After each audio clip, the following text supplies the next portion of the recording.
Have you ever heard this? If you have, listen.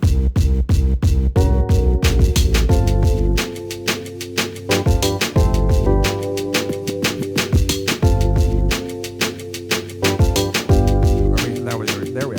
Yeah, so like the whenever we had posted us talking about like Matt and Willow Engage. Yeah. And like dude, Willow Engage is so fucking good. Sorry, we shouldn't open dude, with it. No. We will, but let's table Will for a second. Yeah. You said something about Matt I thought was funny / interesting. You said Matt Muehling is like the rabbit we all chase. Yeah. What did you mean by that? Matt Muehling is the best guitar player I've ever seen, technically speaking. I think. I don't think that that's I don't think that that's even a hot take. Sorry, I just think you're good. I think he's just like, dude, I go watch the homies or something, or like I'll watch him do some nonsense like Kill Tony. You're just like, what the fuck is he? How is he even doing that? The speed, it's like watching someone do classical music. It's so breathtakingly technically challenging that like, I think his playing is superb. And I actually think when you see them with Grooveline horns is when he shines the most, like those C-Boys Tuesdays. Have you seen his 25 or 64? Yeah, dude, that's actually what I'm thinking of. And then I remember like I was there when him and Marcus King did it that one night, and I just remember Marcus like was fucking cooking, and then Matt was just cooking even more, bro. It was crazy. Dude, and it's so awesome to have, like, from a musician's perspective. Bro, it's to still like, be blown away and be like, how is he doing and that? it's a Tuesday night, bro. It's like a random Tuesday in Austin, and this is what we get to watch. And it's just, I mean, we're spoiled. Yeah, we are, and that's why, like, when I said that, it was like the point is like, I just think he's almost like I think the expression is like from Alice in Wonderland, the rabbit that you chase, right? Yeah. Don't quote me on that, but like it's like he's so good that like it's almost mythical. It's like that's like he's the mythical creature we're all chasing. You don't even see how it's possible. Dude, yeah. It's like even someone like Willow Engage who like is probably more aligned with what I like to listen to. Right. And like when I listen to Will play, I'm like good Lord. It's like but it's still, there's something about when Matt plays. It's like watching. It's like what I imagine the best AI guitar player of all time would look like. Dude, like he's like robotically insane. I have him saved in my phone. Contact as Master Shredder. Yeah, dude. Absolutely. Dude. It's a fitting name, yeah. Yeah, dude. No, he's fucking amazing. And I agree because I don't even, you know more about guitaring than I do. But that's what I said. Like when we were talking about like technically because Will he's just. It's something it comes from a different place. Yeah, it's like a soul thing. It's the way he plays like Jeff Beck songs, and you're like, oh fuck, like it's so like authentic and real. And it's can't like quite put your finger on. No, it's almost like an analog versus digital thing. It's like, well, are they actually different at all? Maybe not. Maybe I'm making it up in my head, but they're making me feel different. I'll tell you that. Mm-hmm. Yeah, Which, it's not but not one or the other is better. And again, I think there's 100 amazing guitar players in Austin. We're picking sure. Like I think Matt's the best one that I know that I can think of. But if you asked me to like sit on it for a year and go out and watch, I'm sure I could. Like there's so many fucking good players here. It's insane. Yeah, you guys I've never even heard of. But people will be like, you haven't heard of T-Bone Slim Big? I'm like, no, who's that? He's like, he was an Austin legend in 1964 for 2 minutes. He built this city. Yeah, it's like, we built it. Yeah, dude. Yeah, Dub, you're right, bro. Yeah, it's like. This is the live music capital of the world. But also retaining that level of awe as a musician, because it gets harder and harder. Because I'll still have friends of mine who are not musicians text me like, videos being like, hey, is this impressive? Like, is this like cool? I'm like, yeah, it is. Dude, if it's in Nashville, I often don't say yes. And I don't mean that as a punch at Nashville. I just think that Austin's the music capital of the world because of the ability to put you in awe on some. It's not because the guy's playing Sweet Child O' Mine like a motherfucker that you're in awe. It's because you like jazz fusion all of a sudden. That's why you're in awe, right? Like you're a random tech guy, and on a Wednesday night you're watching a jazz fusion band because you thought Kill Tony was cool, and suddenly now you like jazz. I think that's why Austin's cool. Yeah, it can pull you out of your comfort zone, dude, put like, you in a place. No matter who you are, it's just you get thrown into this mix of amazing music that you wouldn't have been exposed to, and it's go ahead. I was gonna say, go ahead, please. No, I don't even know. I'm just excited. No, well, I was gonna say that I would almost say too that like not just the live music capital anymore. It's like the live comedy capital. Well, dude, now, it's the entertainment. I'll tell you what. It's the millennial mecca for sure for entertainment. If you're in your 30s or wanted to start business or wanted to be cool and you thought LA wasn't for you, you live here now. I think that's kind of the thing. Well, prime example. Yeah. Well, I'm here because of the blues. But like, why did I stay? Who knows? Like, we'll see. it is that live music though that pulls you in, because I'll agree that like LA, there's still live bands out there for sure, but like the scene is definitely heavily dominated by like more like EDM, DJ, SoundCloud. I really love the thing about Austin was like, I mean, if we're talking about the origins of why I picked it to over Nashville or LA, was like the ability to go out and like you can cut your teeth here. You don't have to be in a box here. You can find the avenue you want, and then you better bust your ass to work. Like, if you want to be in that lane, you better be really good, right? And I'm saying that, like, I don't even consider myself nearly where I would like to be. And it's just like, I play 4 or 5 nights a week. You can't get that anywhere else. And if we're talking about, like, going on tour and having sustainable lifestyle where, like, people are paying money to watch us do music around the country, which is obviously the goal, you know, we better be pretty fucking good. Like, the expectation is not to be mediocre. So I like that you get the chance to work that out here. Yeah, there's an opportunity to really just go to the gym. Really go to the gym. Exactly that, dude. It's like you're in the lab in Austin. And the same applies to comedy too, bro. Because it's like, yeah, you could hit like a shitload of mics here, but also like shows. You can go like 4 mics a night here, which is like, and it's not like New York. You ain't got to go borough to borough, bro. It's like you're walking from Creek to Sunset to God. I mean, you might go to Cap City if you're really out there, bro. Well, I live right by fucking Cap City. Yeah, it's fucking annoying. But yeah, I miss the old Cap City, bro. I don't even know what that means, but the old Cap City, bro. It was like where like Bill Hicks recorded Sane Man there. Yeah, dude, it's like it was originally our home club, because he's a stand-up too. We started at River Center Comedy Club, and the owners of River Center originally owned Cap City as well, and then I think they sold it to. Fuck yeah! But yeah, it's been there forever. But then it's like an Austin legendary spot, right? Yeah. So it's still Cap City now, but it's like a different room. Kind of like the helium of comedy. Comedy, yeah. So it's like back in the day it was a spot, and now. But see, have they? I think Antone's has completely. Obviously, me wearing the Antone's hat, playing at Antone's tomorrow, gonna say that I think Antone's has rejuvenated itself as a blues powerhouse. Which, you know, maybe you can make the argument for a couple years that they were not doing that, but they're definitely back doing that. Is Cap City at that level as well? I don't know. I'm asking. I would say Cap City is like one of the more respected, like, and it's like it's an established thing. So a lot of the venues here in Austin are new venues. Right. Like I mean, Mothership is. I was here before Mothership opened. I think I was here I remember when it opened, which was South by 2023, right? Yeah. Okay. Yeah. It's wild too. So like I was thinking about this because we were talking about Matt. I was like, dude, it's funny because who would have thought? You're like, Matt, you just played at MSG like 2 days ago. Yeah, but it was with comedy. Like, who would have fucking thought? Because it's like the live music capital of the world. And then when the Mothership opened, and it's wild too, because like when Grooveline kind of linked up with them, which I think was such a good fucking idea. It was. It's unfortunate because we have some friends that I think got the short end of that stick. But dude, it's like that whenever it locked in on that unit. Like, bro, it just well now they're and the numbers reflect it, bro, dude. And again, I think I know kind of what you're referencing to with like I think the Kill Tony band has now become its own identity, and for that it needed to be locked in on a specific group, and by nature of the music industry, someone had to which sucks. But as a product, I do think that it makes total sense that it's 3 guys that already work together with people that have already worked together in a system that works, right? Yeah. Considering how system-based Kill Tony is as like a musician, you have to be so tight with those guys. And building something like that too, it's hard because it's a puzzle you're putting together with blank pieces, and then you don't realize, after a while, like, oh, this piece is from another set. I got to let it, do its thing. Yeah, absolutely. And listen, you're gonna find like it's gonna be difficult for me not to be like, First time I saw the Grooveline Tuesday, which was I think before the Kill Tony merger with Groovelines. Yeah. And Matt and John were playing with them, and Nick was playing on bass. And I was like, this is the craziest band I've ever seen. Nick is fucking filthy as He's fuck, so gross, bro. He's playing on Tuesday. Is he? Yeah, I'm opening for them. What's his last name? I couldn't tell you. Nick guy with the ponytail. Nick, he's in Grooveline Horns. I wish I knew his last name. Dude, he reminds me of the bassist from Snarky Puppy. Yeah, he really does. Yeah. Dude. He's actually he's like on water, bro. It's like he's liquid is how I would describe his playing. When bass players can do shit where you're like, what the fuck did I just hear right now? I still can't figure it out, It's nonsense. It's actually so cool, bro. And it takes more from a bass player to really stand out to an audience as well, bro. It takes you got to really know what you're doing. Yeah, because it's really easy to be a bass player. Like hold up. That's not what I meant to say. It's really easy to play root notes. Yeah. You could just be a guitar player and get away with that.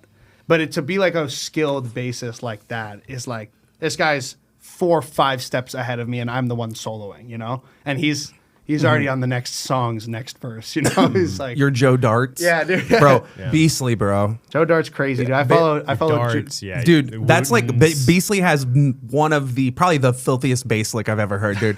When he comes out, it's like, fucking, and then the fucking cameraman pans away and missed the first part of it. I'm like, you're fucking it's fucking ridiculous. Dude.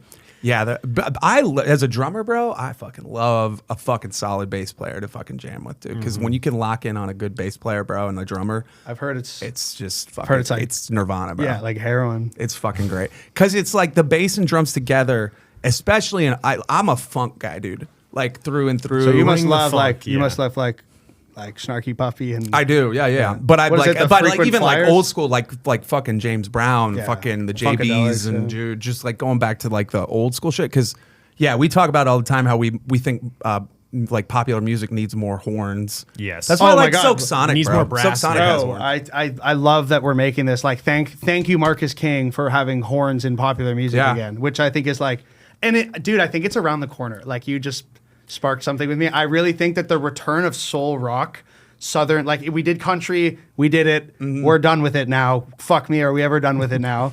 And it's like we're right here, and it's just, I think Louisiana blues rock, that right where Lynyrd Skynyrd left, but it's not quite, you know, Bruce Springsteen. You know, it's like there's like a middle ground there, and the horns are going to be a part of that. I think that's the next thing. Dude. If I was a betting man.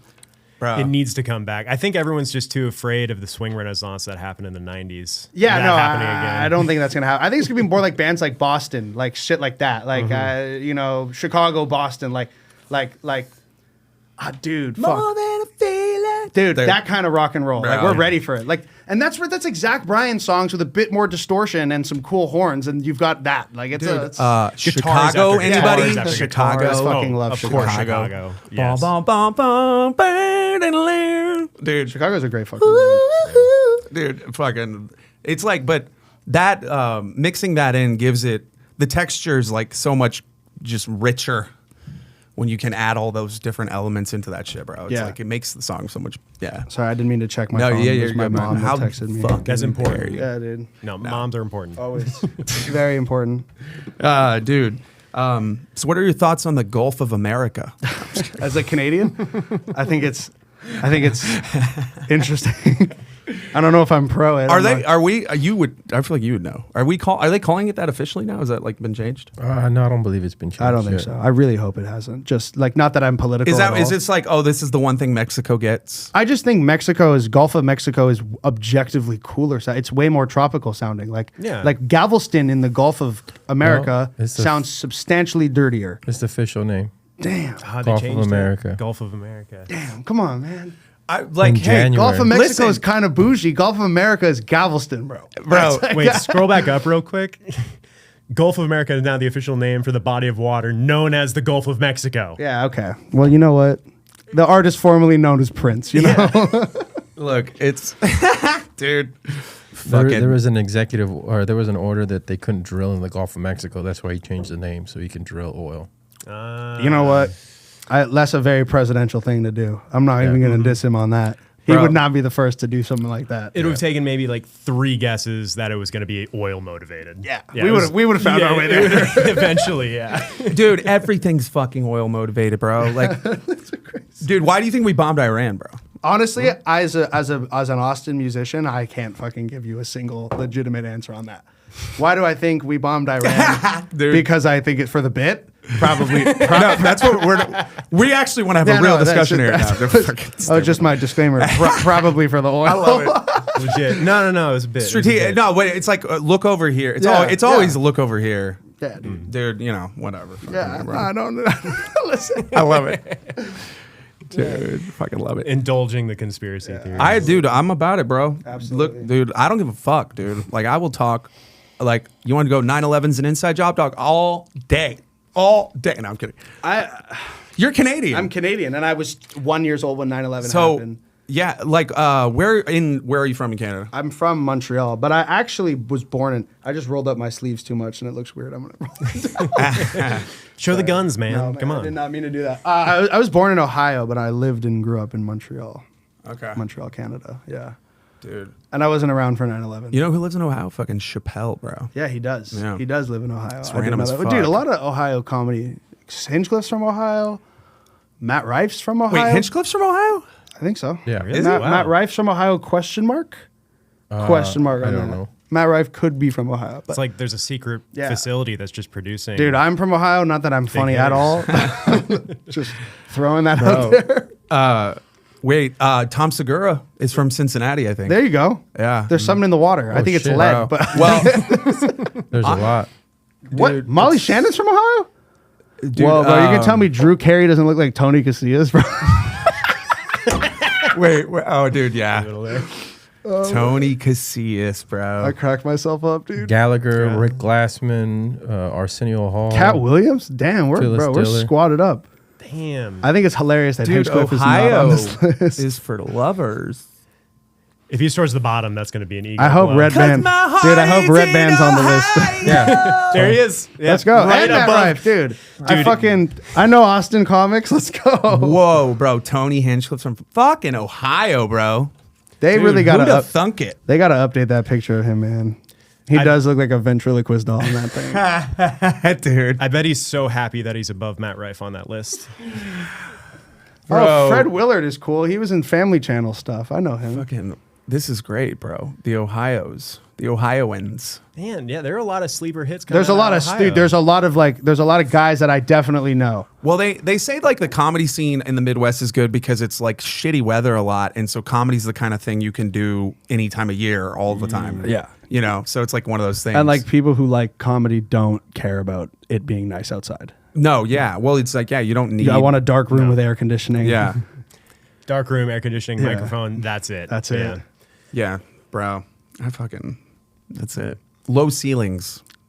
That's important for comedy. Yeah. I've Outdoor heard that. comedy. Ambiance sucks. matters, bro. The setup of the room. Big it's time. important. We're in a comedy club right now for those of you who don't know. We are. I don't know if that's public knowledge, but I Are found there that out any today. other basement clubs in Austin? I don't know if there are. Fallout.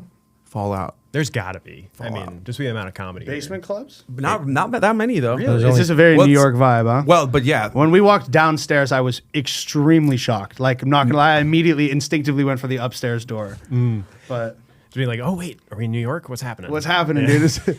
No, it's gorgeous. This This very is nice. like basements are great for comedy because you get just the closed in walls. Natural, There's no, like, feeling, no yeah. windows, no No distractions. It's dark, low ceiling, Yeah. and the light. You know, it's all the emphasis on stage. I think it's horrifying to do comedy for that reason. Yeah? is that it's like you ever seen Stranger Things? Yeah. So being on a comedy stage is like being Elle when she goes into that black spot. You know that it's like the same feeling I find. So you come out of the black spot.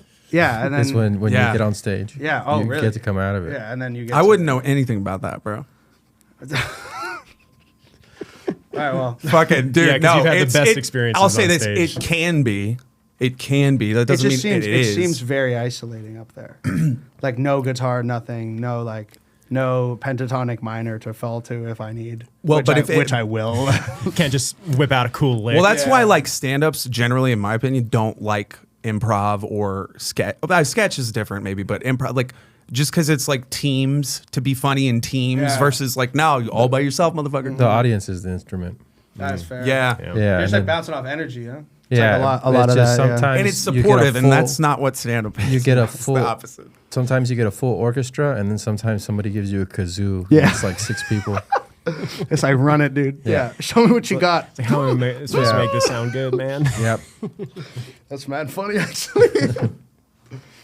Yeah, no, but it's like that's the simultaneously, dude, the thrill of it and the fucking terrifying like thing. It's just that, yeah, it can be that you're literally like, or not literally, metaphorically naked.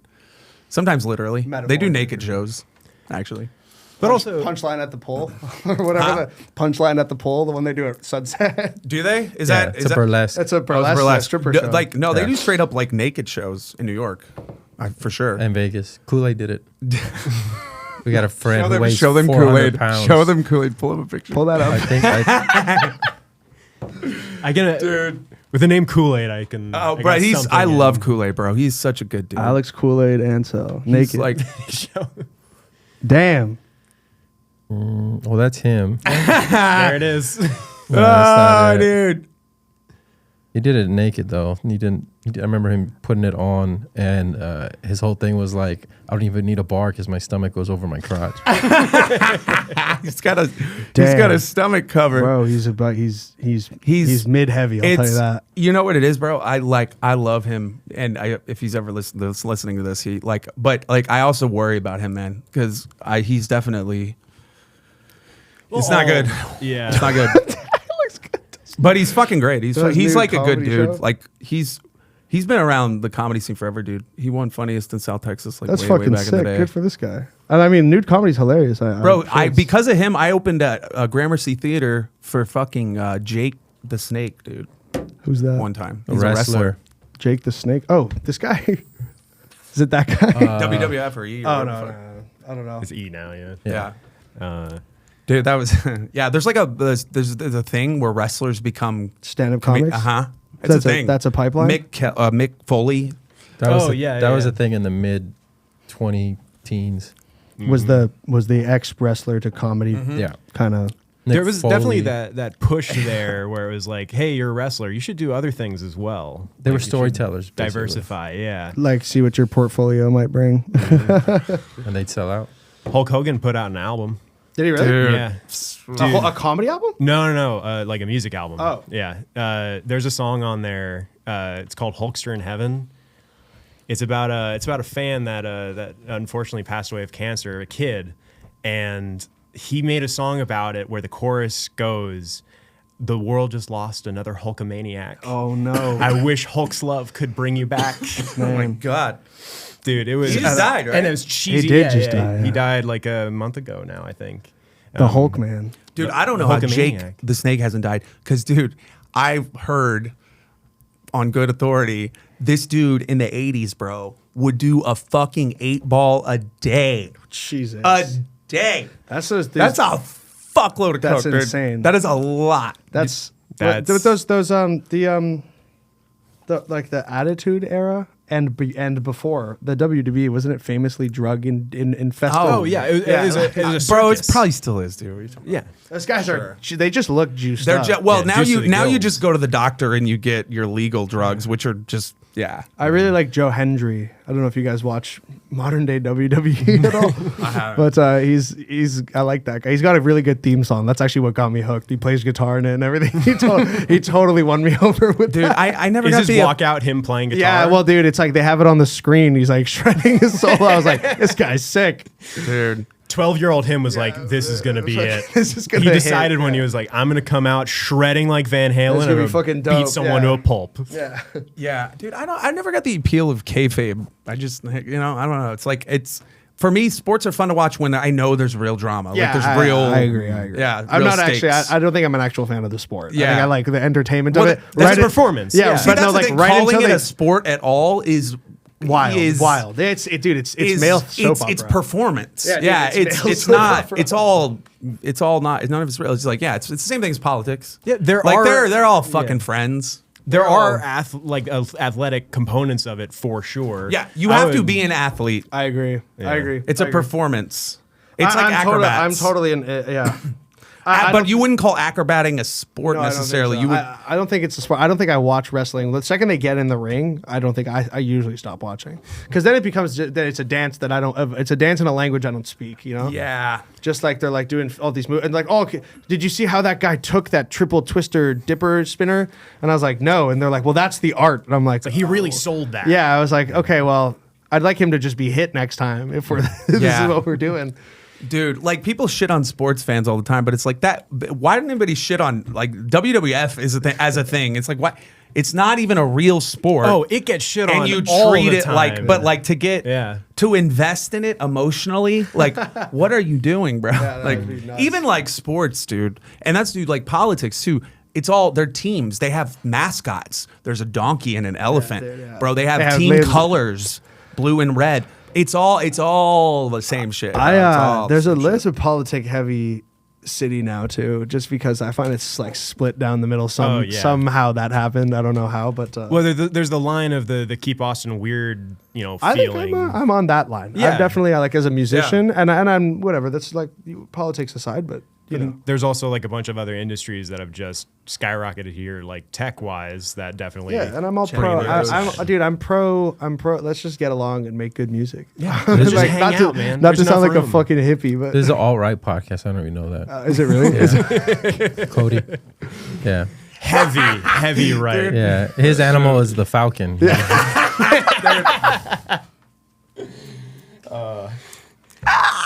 Oh, dude, you don't know. Terrible. I'm a Canadian and Texan. I just kind of automatically assume I'm the most liberal person in the room. I think socially, just by default.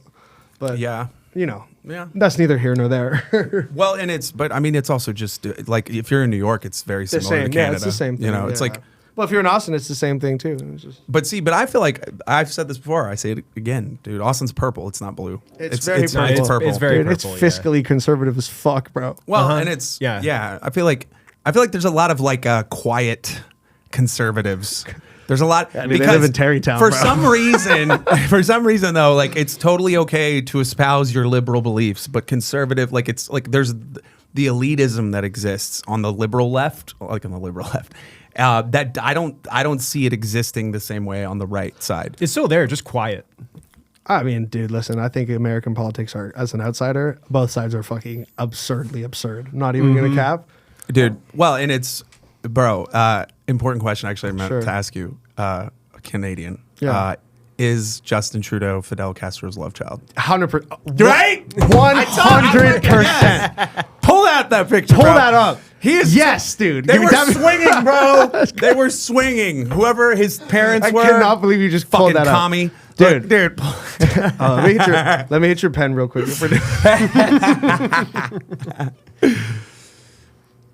Dude, bro, it's like, it's uncanny. Dude, it's uncanny. Yeah.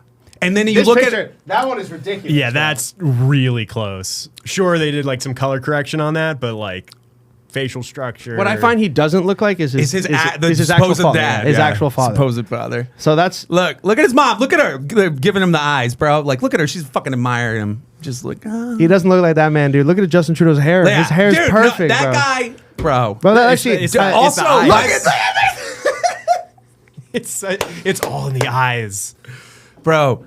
Trudeau, bro. Is he still the prime minister? No, he's not. We have a good guy now. I'm thank y'all. Good guy in this is so political of me, and I try not to be political, but I do think it was time for Trudeau to step down. Dude, but damn, man, he's a handsome motherfucker. Look at him, bro. He's definitely Fidel's kid, bro. I like that for the bit. Again, as an Austin musician who is not a politician, don't listen to anything I say. No, but we know jack shit. But dude, the Netflix explained to Fidel Castro, Justin Trudeau pipeline. I want that. Like, we need to make it happen, guys. Come on, bro. He's protected, dude. Dude, he's protected, dude. He's part of like the fucking global elite, dude. He's a good boy. He does what he's told, and that earns him immunity from any sort of real. He does look strikingly like no matter what people want to say, there's a global cabal, and you're literally. I said this to Deez when he was on the cast, dude. I was like, I think you get to a certain point of fame where a group of guys in suits walk in, and you already know exactly what's happening. I think that I don't know if this is true. I mean, like, I'm a fucking nobody in Austin, so like, don't quote me on this at all. But I do think that there's a point where you get faced with that and you're allowed to make the choice. Yep. I don't think you're forced to.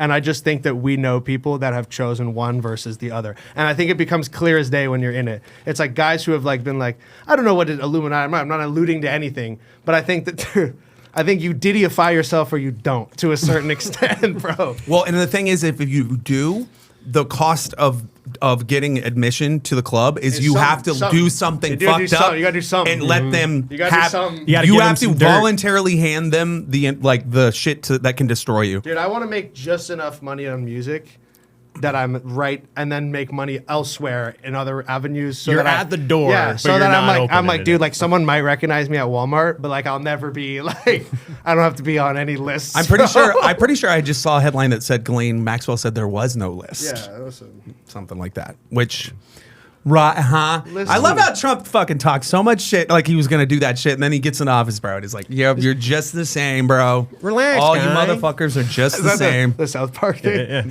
Relax. Relax, guy. Have you seen that yet? Ah, dude, come on. Bro, I don't really watch that many cartoons, to be honest with you. But it's South Park. Yeah. Well, it is, but also like, yeah, South Park's been around for fucking ever, bro. It's like Fucking so 40, fuck- 35 years. Like, people say that about South Park. Like I'm like you, love it. Yeah. My mom would be like, "Yeah, that's old fucking news." I'll be like, "Well, it's new again. It's news again to me, It's Mom." still new Yeah. to me. Well, it's it still, means it to it's me. still relevant, dude. She's very beautiful to me. It's more relevant than The Simpsons is, or The Simpsons, but they stopped, didn't they? did they? I think so. Well, you get to a certain point, bro, where it's like either you're staying relevant in terms of what you're doing, and they're not afraid of like pushing the envelope on.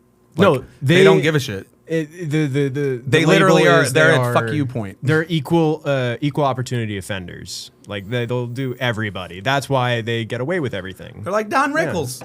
I don't mind that. I like, as long as you're bumping both sides, it's funny to me. Yeah. Well, exactly. and that's why I say, like, if you're a good comic, you always can have the tool in your toolbox to self-deprecate, because you need to take the piss out of yourself a little bit in order to like let other people know, like, okay, I did it to myself. So now if the next one's you don't get to be like, nah, because I'm doing it to me. I Like, think comedy's like funny. It's like as an audience member, like self hatred comedy is just such an easy like destabilizer to get us to like agree to you being someone who's making jokes, right? Like I can joke about myself. We can make jokes here, and it's like. You know, I find Shane Gillis does that really well, actually, personally. Yeah. Like, he'll make a diss on himself that's, like, so funny that you're like, all right, we're in it now together, I guess. Yeah. If that's what we're saying. yeah. And that's the thing too about comedy, where it, like, you have no personal attachment to it. If you're making a joke and someone like that might be out in the crowd, it's like, all right, you're kind of maybe putting them into a corner. In a corner, yeah. Yeah. Whereas if you're putting it on yourself, that very much disarms the audience. Very much. It really just, I find it, I mean, again, I know nothing about the art, but I like that strategically. I've always thought that was a smart move, especially when I'm like watching a show like Kill Tony or something. When I see someone in a bucket pull go up and do that as an audience member, to specify, I have no understanding of it. I just always go, well, this is a good tactic because I'm immediately more invested in your joke, right? Whether you go like, what's with all these, and then you pick a minority group, I'm like, okay, all right, hack. Like if you're gonna make a joke about yourself, it automatically has to be clever because it's like, we don't know you, so. You got to kind of introduce. There's my yourself 2 in that cents. There's minute. my 2 cents about how to do comedy. From a musician. Yeah, man. Dude. How to do comedy. Someone should write that down, man, please. Yeah, that's gold right there. Dude, it's bro, and it like honestly, like on formats like Kill Tony, bro, the issue that I have with those types of formats is 60 seconds, bro. It's not Very, very tough. It really isn't enough to You got 120 though. Did I? Yeah. Did you? Listen, bro. it's not a lot. This is what it's not enough time. It's not enough time that if your first joke doesn't land, that you'll have enough time to win them back. Absolutely not. It's not. I don't watch it that It's much. not. I just use it as the reference point because I live in it's huge here. Yeah, because I live in Austin, and also I just watched the Netflix episode like an hour before this. I was watching. Well, but Fresh like, and in the also mind. like, if you've done stand up for a while, then you understand that like you could come out cold, and then slowly, that's what when you're a host on a like you get booked on hosting for the headliner, different headliners come through. It's like that's your job is to go up to a cold crowd and get them starting to get Just warm fucking- and laugh, just- and then the feature warms them up, and then Yeah. the headliner gets a nice hot crowd, and that's how it works. That's how it's served like that. And that's a skill in itself, like you're saying, to be able to be funny in a minute versus being funny over the course of 15 minutes. Like you got to approach that radically different. Like, Well, and your pacing is different. I like, would assume. like if you're somebody who likes to work with space, which I do, That's how I feel musically. I think it's artistically like slow. You build into something beautifully. Right. You don't have to be in a rush to get somewhere. If you're storytelling but comedy, if you have 60 seconds, you kind of do. You really do. You don't storytelling have a lot of comedy time. out the fucking window. No, no, it just doesn't work beat for No. beat. To compare it to like song structure, I would say like that 15-minute set is more equivalent to a ballad versus Lateralis. Well, Yeah. dude, even like, it's like you tell me to do something in a minute on stage, like I might get your attention. I'll just do a guitar riff that'll get your attention, but like I won't develop anything that meaningful in a minute of time. You know, Well, what I and mean? like it's like an absurd. it's amount like of time. it's like a minute song, right. Yeah, that's Like if somebody's like, you get a minute song to prove you're good. You got to write like a verse hook, I guess. Like is what that's I would that's do. it. You could jam pack If you it got with- you got to get a hook in that 60 seconds. I would start. You get a kick like right away. Start you got, that show. Yeah, you have 1 minute to produce. 1 it. minute to fucking you get the show kick. you're a You get a musician. band. You just go, all right, give me kick. It's just And then there's a group of comedians yeah. critiquing you. It's like, hey, yeah, and then don't do that. Don't do that. Yeah. Dude, fucking roasting you as you're not quite my playing. tempo. Yeah, Dude.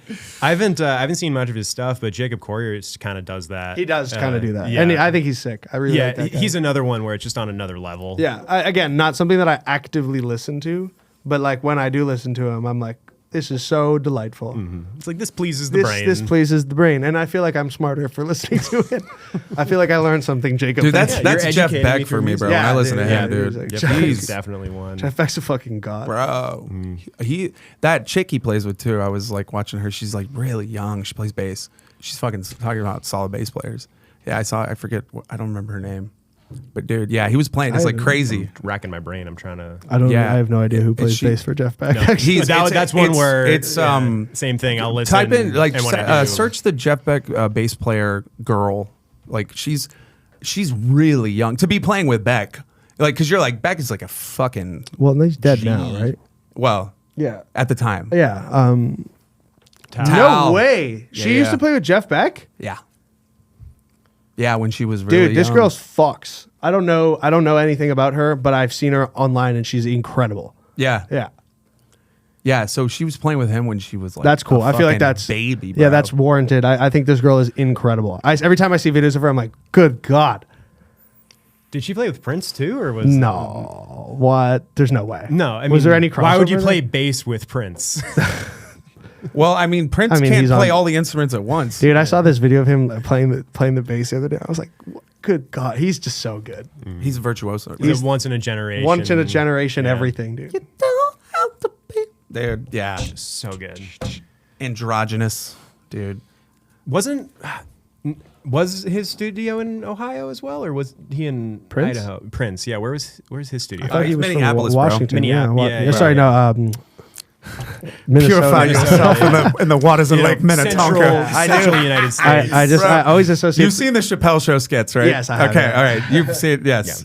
See, these are like y'all are younger dudes, but like the proper things that it doesn't matter when you were born. These are part of an education of what this is. You have to do. I hope Key and Chappelle Peele Show like is one of that those. For like, I hope my kids watch Key and Peele? sketch like I watched Chappelle Show sketch, where it's like I like actively went out to go pursue like good comedy sketches, and I found the Chappelle Show, and like I landed in that domain, and I hope that they do that with Key and Peele, because I find that that's kind of like for us as close as we got. If you ask Chappelle, Key and Peele like stole his formula. I mean, I'm sure they have, like I'm actually sure they probably did. I'm sure they would admit, like, oh yeah, Chappelle was a huge. But Yeah, like but see, sketch it's comedy such- wasn't a such new as- formula. yeah, even such when as Chappelle art, did right? it. Like Yeah. you know, Like, But the sketch show was not invented by Chappelle. Well, but it was the sketch show with the live crowd jump cuts in between sketches of him actually like doing stand-up. doing like on stage showing it the Chappelle Show, and Key and Peele did that, and I think that's what That's it's the like formula you basically have a the problem same with. exact thing. Very comedy. Which was it the Comedy Central one that they did? That show? Is that where they were doing that? Where they were like coming out on stand stage? up Yeah. in between Yep. in between sketches. Yep. See, and that was Chappelle. Like I don't know of any other show that did that prior to him. I don't think I've ever watched like Chappelle Show episodes in their entirety. I've watched a lot of sketches. Chappelle Show. Well, that's the thing too about longevity, like you're saying about how you wish your kids would, grow up and You get have a kids, chance bro? to watch No, in the fuck no. future. God damn, are you We're crazy? talking future kids that I will have, that I will sire. I think anything good like that does connect with people finds its avenue. Absolutely. I take the Whitest Kids You Know as a like prime example of that. Did you watch any of their sketches? the whitest kids you know. Yeah. They like in early YouTube, early internet, they were huge. Like all their sketches, like Gallon of PCP, The Grapist. Oh, the Grapist is the Grapist is a fucking legendary. Legendary, yeah. Oh man! But on IFC, like, does this salad taste like vagina? I've never seen that one. That's a crazy one. I knew it, Jimmy. I knew you were eating pussy. I knew it. Dude, you know what show I was talking about with someone the other day, which is great. I think you should leave, bro. That show's fucking great, show. bro. It's a great show. Tim Robinson, right? Dude, yeah. That's a good one. That's like another example though of like I appreciate what he went through, like SNL, and he like all those sketches are the SNL. He was pitching them for SNL, and they were like they were like we can't air It's not this gonna shit. work. Yeah, this is not gonna work. And then but then he took all that and he's like he instead of just being like, oh, this is not gonna work. No, I'm gonna go create a whole different thing. And dude, it's a hit, bro. I would say. The most quoted thing I see. You sure is that's why? You sure about that? The 55 burgers, 55 fries, 55 hot I dogs. love that show. Dude. It's just so, Yeah. dude, the zip line, bro. It's like, it's such absurdity. Dude, I love the one with the hat where they're like reading deposition or whatever, and it's like they're all making fun of the hat or in the text, and he's like, what the fuck? the crooner Dude. one where he's like with the pipe. They're great. It's a great show. Yeah. Bro, it is. They did that show really well. My old roommate. But and I like, watched there's it a lot. there's a lot of different types of, that just goes to show there's a lot of different types of comedy too, that like, because like I was gonna say about Key and Peele, even if the formula is similar to Chappelle, they had some fucking great sketches. Oh, yeah, dude. yeah. Like the all lineups, fucking all-time the sports sketches, lineups though. is fucking Iconic, bro. great. Sports dude. lineup, Bro. substitute teacher. bro. Though, Yeah. The player formerly known as Mouse Yeah, Cop. Mouse dude, Cop, what the fuck? Jerome Smoochie Wallace, dude. they're so good. And then they had like some of the other ones. Great. The one where they're like, Dude, the Obama one yeah, where he's dude, like, was like shaking all the hands. and stuff.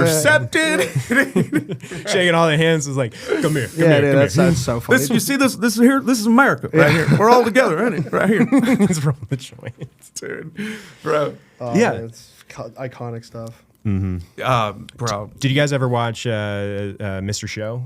No, what's that? That was another one. David Cross and Bob Odenkirk. Bob Odenkirk. Yeah. Better Call Saul, bro. Yeah, fucking great. Yeah, great Dude, sketch you're into show. some '90s shit, bro. Yeah. That one I didn't catch on until a little Fucking later. Larry Sanders Show.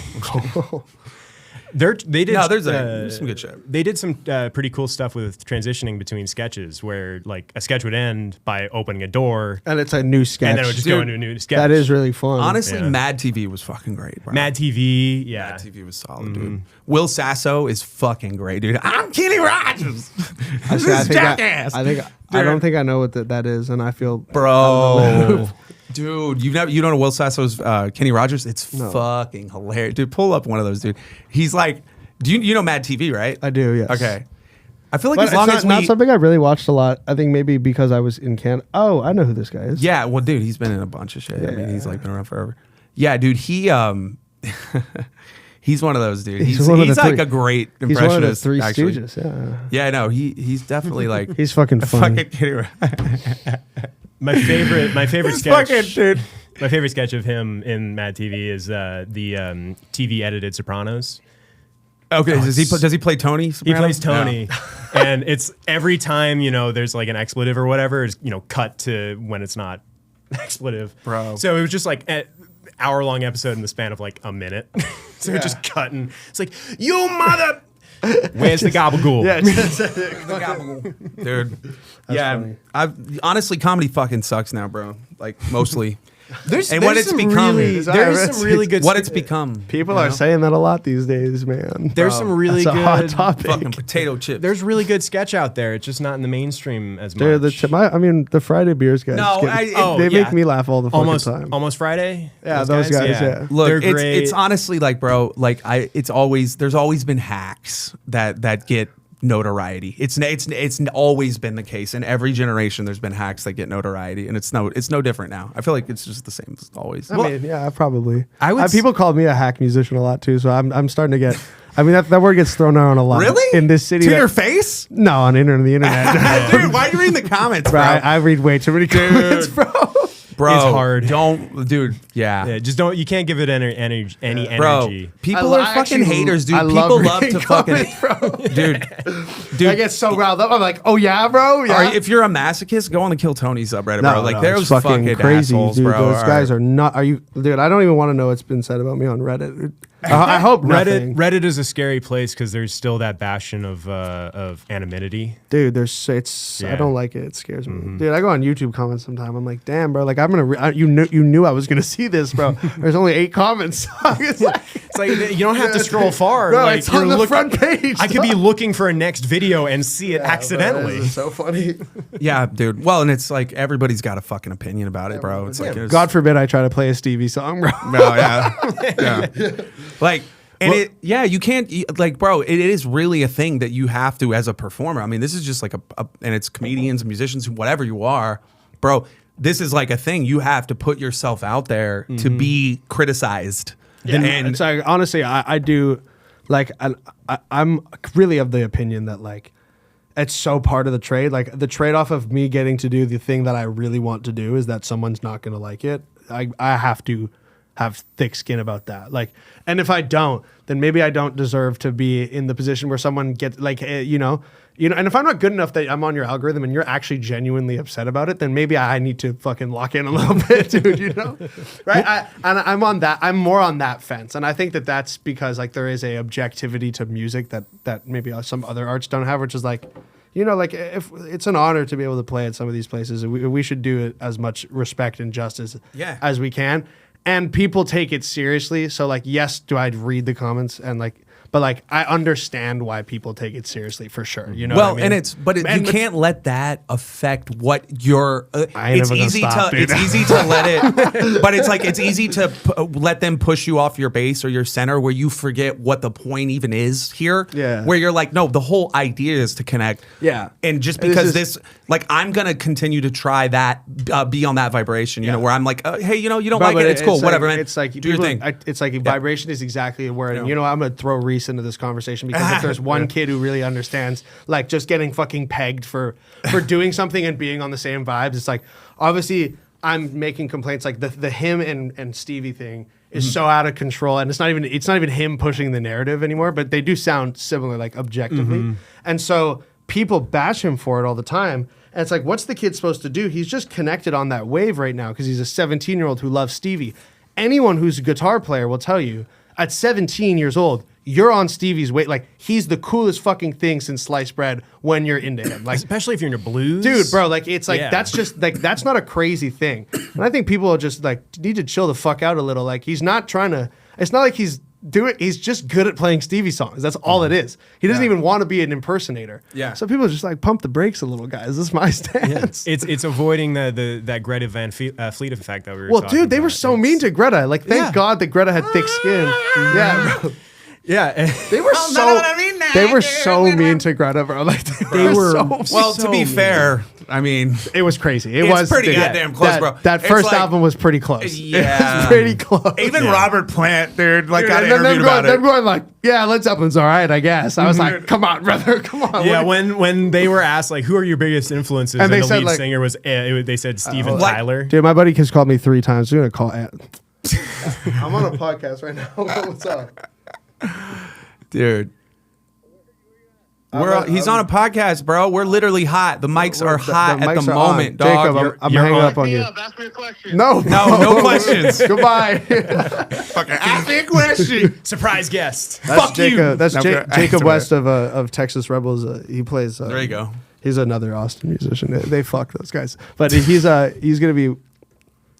probably, I don't know what he's doing tonight, but he's probably gonna come to Friends because we're playing. I'm playing next across the street and right after this. Yeah. You guys should come. You should come play. Bro, I was talking about Friends, dude. I love that Gary still comes through Friends. Well, dude, bro. I mean, I have a picture on the wall with Gary now at Friends, which Really? is the craziest, Dude. the coolest thing You played with him. at Friends 3 or 4 times now. Yeah. Like, just on a random chance or, Yeah, like, I mean, literally like, scheduled type gig No, shit? no. Like, I mean, if he's down to come, like, I'm not trying to. Like, if he's downtown, he might text me and be like, "I'm downtown. Are you at Friends?" And then I'll tell you what, I'll be there. I'll be there. I'll tell you what. If he If texts, I'm not there, I'm fucking there. I've never once Bro. said I'm not there when he texted me. Yeah. And then but the night that the picture is like the night from the picture that's on the wall was just we were releasing a song, and I had texted him to come. He didn't answer me, which is not a big deal because he's him. He's got a lot of shit going on. And then he showed up, I think, by coincidence. So I like to say that I planted something in his subconscious to tell him to come. And then it was like a packed house because it was a single release. So it just like the whole moment felt really special. Yeah. And it got put on camera and it's on the wall now. And then someone vandalized it. So now there's an eye patch on Gary. Because I don't think they knew. I don't think they know who it is. So someone fucking sacrilegious fucks. Dude, how do you do that to him at a venue that he played at too? It's like, disrespectful. And like, bro, Gary's got like that's like it's just he's not I'm Mr. Big Time about anything, he's the bro. Coolest he's like, famous person I've ever met. Dude, he's like, chill, bro. I wouldn't say we're friends, but like he recognized me like last time I saw him, he came up and I've always thought he was just a chill motherfucker, dude. Like just never like Well, we've talked about this before where he is very much, he recognizes the art of the hang, where he's just down to chill. I think he's so cool. I don't know. I have nothing bad to say. Like, your guys are barking. I don't think, people don't ask me about Gary nearly. I am the biggest fucking Gary Clark Jr. fan. It's the coolest thing in the world that he lives in this city and he's an active part of the community. Mm-hmm. Well, I moved here because of the scene in Chef where he's playing at the taco place on South Congress. Like, that scene is the reason I was like, fuck it, let's just do Austin. Like, that's what I want to be doing. And then I got to meet him when I worked at the door at Friends, and then now he's I'll talk about it forever. I cannot believe it. I can't even believe it. Like, it's insane. Yeah. I mean, and he's on our wish list here, bro. Like, and dude, come through, G. What do you? Yo, what's up, dog? What you doing? But it's like I talk. You know what? You know where I like the night. Like, I really like. Feel like I connected with him was a night I was at like C-Boys in the back and like of course he's chilling there because he's the coolest fucking guy, bro. And we were talking comedy shit, and then I was asking him about Patrice, and he's like, he knows Patrice, and I'm like, anybody that knows Patrice O'Neal, if you know him, then I respect your comedy opinion, like, or at least I respect your acumen, I should say. Because if you don't know, and the opposite is also true. Like, if you don't know who he is, I'm like, you 100%. You don't Gary even know would. comedy, bro. Does Gary know Patrice personally? Oh, like, yeah. Does he know personally? No, he's dead. He's been dead. But as there an overlap comic, there? I always forget that Gary's like 50 years old. No diss. No, but like, it was just like Gary. It was Gary like knew like was Patrice, like in on Patrice and was like likes Patrice. Like, so it was like that connection. I saw like, Patrice he would do those sketches on BET and like all those, like he did like all those comedy specials right on BET back in the day. Am I being racist? No, he was on BET. My bad. Take that back. Was he not on one of those shows, like one of those like New York? I used to watch these New York comedy shows where it's like he was like in this amphitheater. I couldn't tell you what it was. I was young, and Patrice was on. I mean, Patrice is in a lot of shit. Yeah, bro. I remember I watched it when I was like 2004. Dude, Patrice was a tough crowd. Yeah, tough crowd. That was the Colin show. Quinn. Yeah, is that what I'm thinking of? Yeah. Was it in New York? Yeah. Yeah, there you go. Bang. Thank you, sir. Yeah. Dude, no, Patrice was like, he was a different breed, bro. Yeah. And it's like, there's guys that are like that like they have this edge that they cut differently than most people, bro. He was pretty. He did so well on, especially on shows where there's like a panel and he's talking to other folks, because he was so good at just funny. Like, cutting through the bullshit and calling it as it is. Yeah, absolutely. Yeah. No, he had like genius level emotional intelligence. You're just sitting he was like genius level emotionally sitting at the back of C-Boys just having this exact conversation with Gary. Yeah, bro. And it's like, dude, that's like and I was gonna say too, with the Friends thing, bro, just to keep his continued presence there, not like on a regular basis, but he still drops in. I feel like he's there all the time. Yeah. And just because, even if it's twice a quarter, that's insane for a Grammy winner to be sitting in, bro. Doing world tours all the time. Bro. He's like in between, and like, honestly, I don't think I've ever, like, he's also just really cool. Here's a story that I don't think I've ever told on a podcast, but I'll tell it. And because I've been waiting to tell it, and this is the good.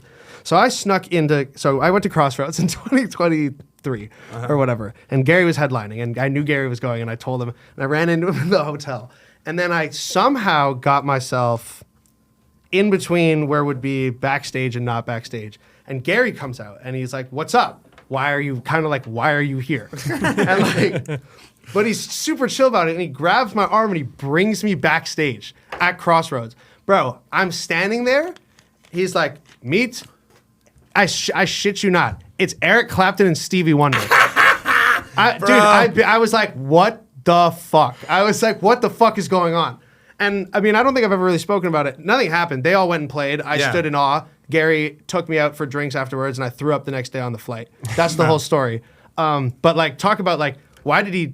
He's the nicest, coolest guy ever. Like, I'll never forget that moment, bro. That Stevie Wonder looked me in the eyes. No, I'm kidding. But no, that's fucking epic, man. Yeah, like, dude. It's just like that. And that I remember this was like I'd been in Austin for a year when this happened, and so I was like, good Lord, I picked the right city. You know, like I mean, we were in LA for the thing, and I had, you know, but it was all through the Austin Connect, and then partying afterwards with like Jason Corbiere, like in the Jimmy Vaughan's band, and just legends, fucking of just Jason, like, bro, right? Like just like fucking this. That dude, I love that dude. This city is just full of guys that are doing cool shit, and they love that people are excited about doing cool shit, which is really fun. Well, it's like cool shit is just the regular here. It's just normal. It's just normal. Yeah, it's not like out of the. It's not out of the ordinary. Cool shit's just the normal thing. Yeah, and it's like I said earlier, we get spoiled on this shit, bro. That's why I'm like, this time and place right now that Austin is in, like this is a pretty special like time and place, bro. Yeah.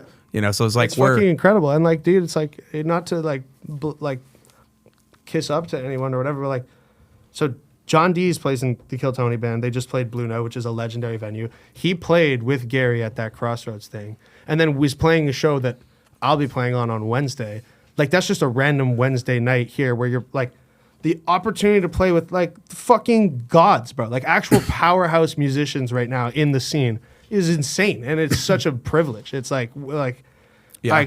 I hope it never ends, to be honest, but it's like, dude, these guys are monsters, and we get to play with them by accident, by fluke, you know? It's like ridiculous. Well, and it's like, it's crazy too, because like just seeing it, like, bro, I met Dees like maybe 3.5 years ago, and like it was before, it was like Kill Tony was just it was still like total 12 million total viewers, or you know, just like when his big thing was like being gay. It was like in the curve, it was like still on that long trek to where it goes, still building, you know, because I think Yeah. success is probably like that for most I think that's people. the coolest part about Tony it's- Hinchcliffe is the 9 years that no one knew him, that he was still fucking figuring out how to make this empire that he built, which he did, which I think is like objectively, you have to give him his flowers for that.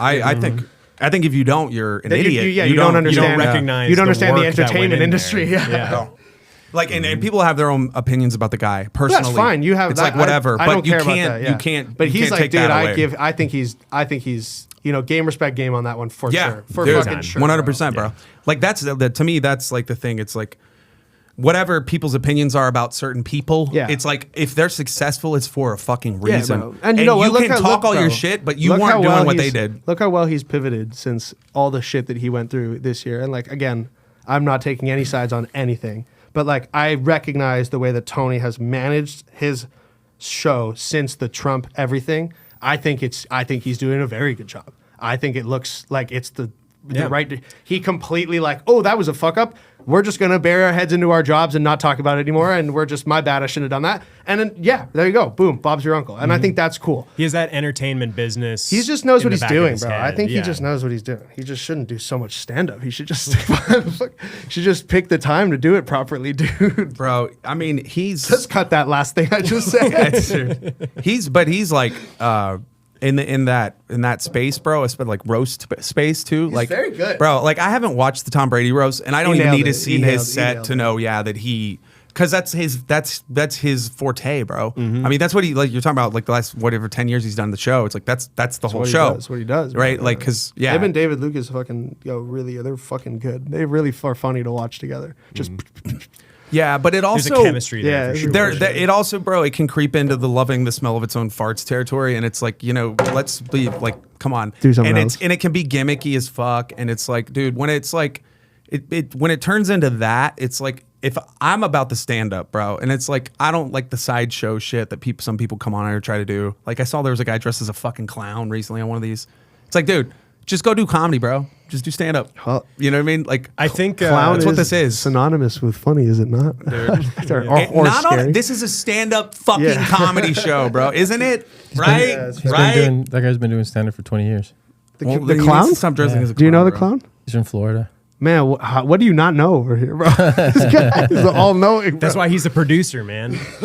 Dude, bro, with people dressing up as like fucking Batman and shit, dude. And like, listen, no, I don't know. I honestly shouldn't be speaking at all on comedy. I know nothing about it, but Yes, that's my stance. Comedy is subjective. 100%. Yes, across the board. Yeah. Well, and the thing about his audience, bro, is like they love to hate people.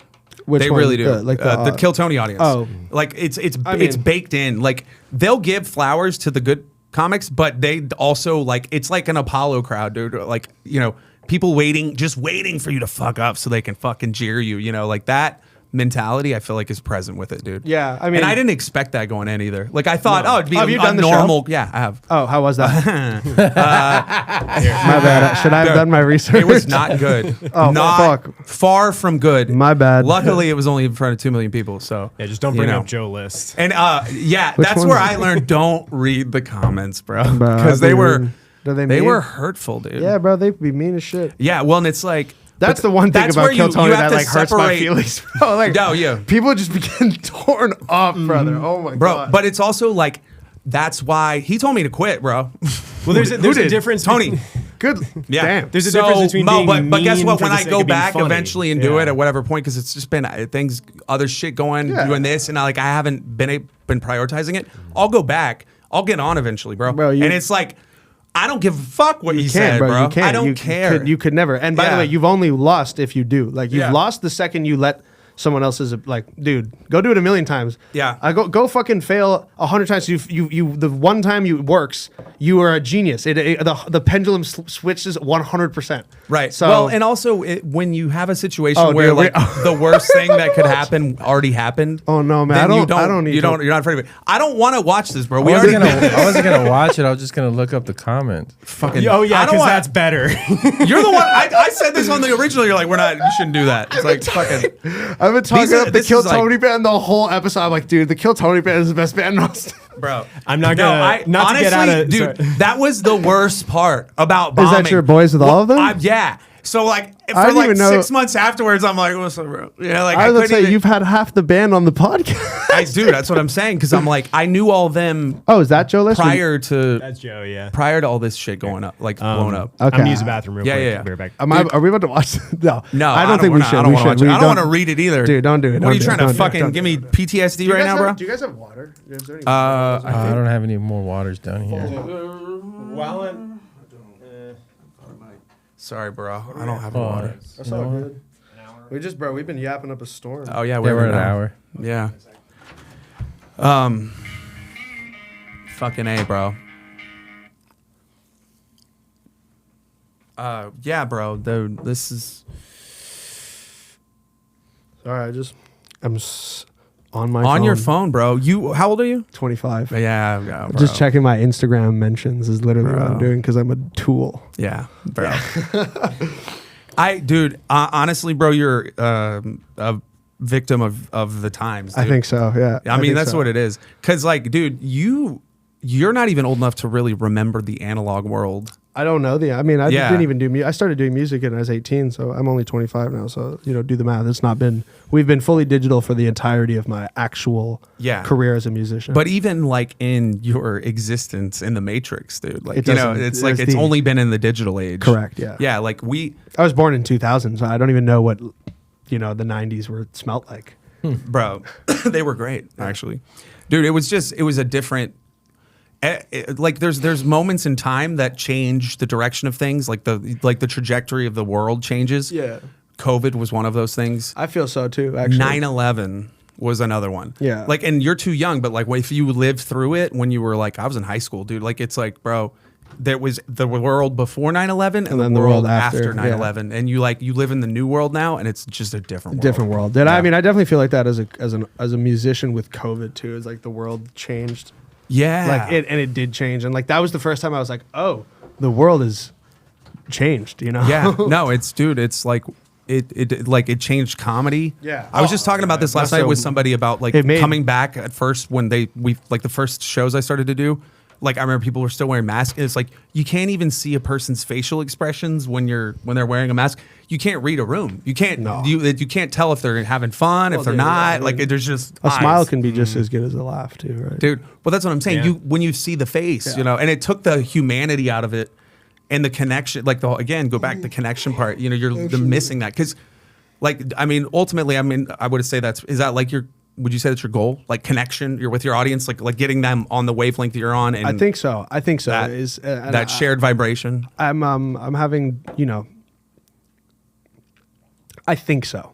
Yeah. For a while it wasn't. And I think that that's something I'm going to be honest about admitting. For a while it was like personal satisfaction of loving the craft. And then I got to a point of maturity where I was like, oh, the actual satisfaction is not in what I thought it was in. Whereas, and I think that that's a mistake that a lot of musicians make, where I think in comedy it must be even worse though, where it's like, how much of this is the response that I love versus how much of this is actually being, in the soup with the people. That was a shitty way of saying it, but you know what I meant. Yeah. You know? Yeah.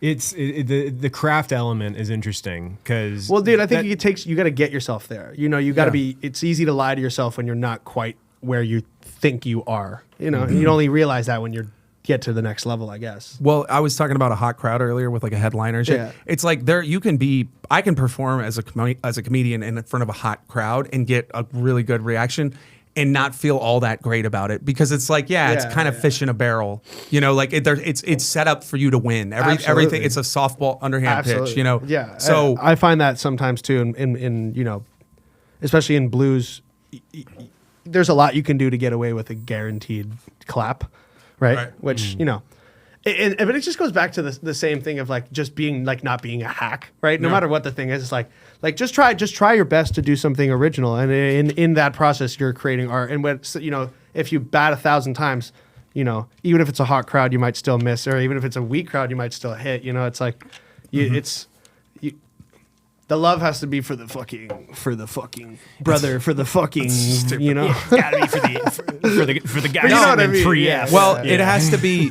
actually though, for real. It does come back to you though, bro. I mean, it does, because it's like you ultimately the whole reason this is it satisfies your soul to do it. So it's like part of it is that in that selfish way, right? But the unselfish thing is to like look at it from that bigger picture perspective where you're like, okay, this is actually a symbiotic thing, right? Well, so it's not just me here. You throw it out and then it comes back. Exactly. Like, There's a comes back, reciprocity, and a good relationship works that way. So, and any good relationship works with reciprocity, right? So I actually, I think it's like the more they give you, the more you can give them back. Yeah, and it's like an electrical circuit where it's like if it's disconnected at any point, it doesn't make its way back, and then at some point the energy can't keep going out, right? You run out. So it's like you gotta.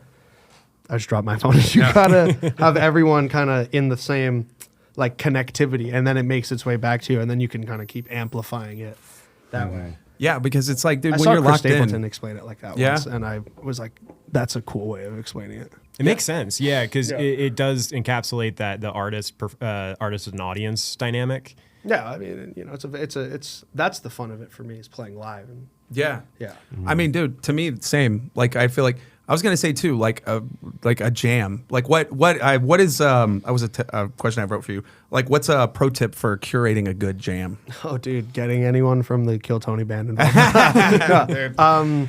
This was supposed to not be a jerk off session here, guys. No, yeah, absolutely not. It's a catalyst. I'm so bad. They've at been that. jerked enough off. Yeah, no. I think for me, a good jam is honestly good leadership is the easiest thing. If you can follow someone on an idea, and like that just has to be one person. Doesn't have to be. It literally doesn't have to be the lead singer. It doesn't have to be. It could be the drummer. But it's just having a consistent, obvious direction. Mm-hmm. And like someone has to start that, but once it's in motion, if you're a good musician, you dance with it, and it naturally kind of goes between people. Mm-hmm. But I think the pro tip is don't be afraid to commit to something and let it sit until you find it. Let it sit, and just like start a groove, play it, let it sit, see what it feels like. See what it feels like once it comes back at you. Mm-hmm. Once it's back, it's been like a couple bars now. Now it's back at us. How do we feel? Where do we want to go with it? Dude, I like sports metaphors a lot. Yeah, absolutely. So I would say it like don't look at your dribble. Don't watch your dribble. No, yeah. You know what I mean? Because when you're watching the court, exactly. Like so, like, and I would be like I played basketball a lot when I was younger. Like I would be guilty of that. And it was that's like, a great analogy, actually. Yeah, because you can't be so focused on what you're doing that you stop. No, dude, it's actually you don't even know. There's other shit going on. You can't even. You have to be so locked in on what you're doing, and that's where jamming is fun. It's like do something rudimentary enough that you can not think about it. And usually in a jam, you don't have to do more than that. right? You just Unless you're soloing, right? But if you're soloing, then like you guys have established kind of what's going on. Yeah. You know, That's because everyone else is giving you the freedom to solo. Yeah. But like we're just talking like if I'm talking about like we're trying to get it off the floor, like dude, give me that and give me and run that for like, and then someone will pick up a solo, like someone will do it. It's just it's there, you know. There's always got to be someone in the driver's seat. It just that can't dude. be empty. I'll still like I'll sit in at C-Boys occasionally and shit, whatever, and like I'll still catch myself doing that where I'm like, fuck, I need to look up. Like I'm not You're just like, because a lot of times those cues, like if you actually are like a pro, bro, because that's the fun part when you can be at that point as a performer where you can go into a situation and it's just it's another day in the office for you. Absolutely. You know what I mean? And it's like but with that comes that how you are like in tune with everyone else, so you have that awareness. Like, oh, I'm watching, because like if I'm playing with Will Gage, Jesus. and we're ending that, he's gonna look at me and he's gonna like. Dude, and I then know, it's like, all right. like I love when you see like keys players will hit, they'll add like a seventh or like an augmented note in something, and it'll indicate basically to the drummer, like let alone the bass player, but like that we are now entering a new section of the and then bang, we're in another thing. So the one becomes you know that the one is about to hit a little harder. And I always find that like when you see someone do that, when people are jamming and you pick up on that, you're like, these motherfuckers are cooking, bro. Like they know what they're doing. Well, and I think that goes back to like I think kind of what you were, I would say in a way alluding to from how I understood a second ago was like listening, like like dude, it's got to be. It's always paying attention. You got, bro. Head's got to be. You got to be dribbling. You got to be dribbling with the like head up. I don't know, whatever. I thought that was interesting too. That I saw somebody talking about maybe it's Chris Paul or something, but like how.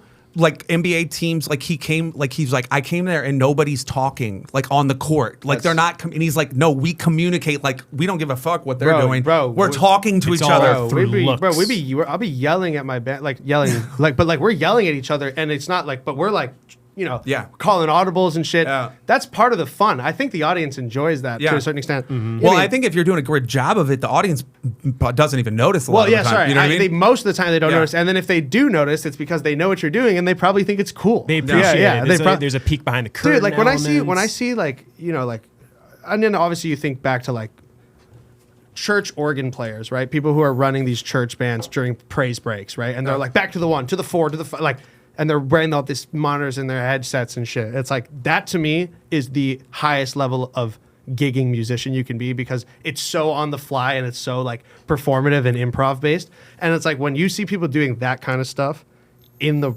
music world, like beyond just the church scene, I think it's the coolest fucking thing. We're very blessed in Austin because it's like a southern state, and there's a lot of that happens. Definitely a lot of folks who grew up playing. Dude, in but like, bro, those and, praise breaks, ability to chord change to build a feeling that quickly in a moment is like, to me, musicianship at its highest level. Clip that. No, yeah, well, you're right, 100%. Yeah, and it's at its highest level. It's like the understanding, it's the kinetic, dude, it's like energy that doesn't have to be spoken on. Dude, it just you're listening to it exists as its own like organism in of itself. 100%. It's like the preacher is not even playing an instrument, but you're following the energy in the room to a T, and it's just like, God, I think it's remarkable, to be honest. You got to be really tapped into the present. So moments. tapped in. I guess. I think. I mean, I'm not particularly religious, but I think that they say that that's God who does that. Like, I think that there's the thing that we're saying is they say it's God. Well, to the lucky, because dude, you ever go listen to a great song, like an amazing song, and you get the goosebumps? Yeah. Right. Yeah. There's some people who like physiologically don't have the ability to have that experience. Oh, that would suck. I feel fucking sorry for those people, bro. That would suck. I cannot imagine how people much. Can you imagine? Legitimately tone deaf, where Like, they that's a thing, can't tell though. the difference. In the comments, if you can't feel anything, let us know. Bro, I know, like, every dude. day, like music is playing constantly in my. If it's in All my the ear, time. like Yeah. there's It's not a life. minute of the day that It's life, There bro. is no. It is. Maybe we just have really bad ADD, guys. Maybe Well, we just need but sensory it's stuff. also like Constant it's ambient a lot of the time too. It's not like I love. I you just know, put like John Coltrane on in the background when I'm Bro. doing anything at home. Yeah. Always have to have something going. Something, yeah. Bro. You know, I listen to a lot of Vince Guaraldi, not the Peanuts album, like his other stuff. Like, dude, give me Linus and Lucy. Like, this is the only shit I know. How to fucking play. I mean, like, I love that album too, but I've been listening to a lot of like his other stuff. It sounds super similar, but just without those 2 or 3 notes that make it Christmassy that you like, if you recognize, you'd be like, oh, that sounds It's like, oh, that's Peanuts. That's a yeah, Peanuts. that's Charlie Brown right there. Yeah, bro. No, dude, there's like, yeah, it's I like, you seems like you have a pretty like wide spectrum of like appreciation too on the. Dude, I love music. I don't know why I'm good at it. I like, and I don't even think I'm that good. Like, Well, you said 18. I was 18. That's a late start. very, bro. very late Yeah. start. Yeah, or 17, like 17, 18 area. That first year is always like, Yeah, the dude, But testing like, the I waters. still like, you still at that age, I feel like have that enough neuroplasticity when you, if like to Well, be dude, able to yeah. like pick something Then up and COVID and happened, keep and it. I was in Canada, and every school got shut down for 2 years. So I was at home for 2 years, like curfew. Like you weren't allowed to leave the house in Canada. Practicing? So dude, I was just fucking so much John Mayer. Just like, dude, like just fucking as much as I could possibly learn. And then Stevie, and then Gary, and then I just made my way down to like, oh, I should probably move to Austin. And then the pandemic was over, and I moved here. So Yeah. it was like, that's what happened. And then I moved here, and I used to play like 12 hours of, like I would do like 12 hours is probably, I would do that like maybe once a month. But like on the average weekend, I was doing 2 shows a day every day.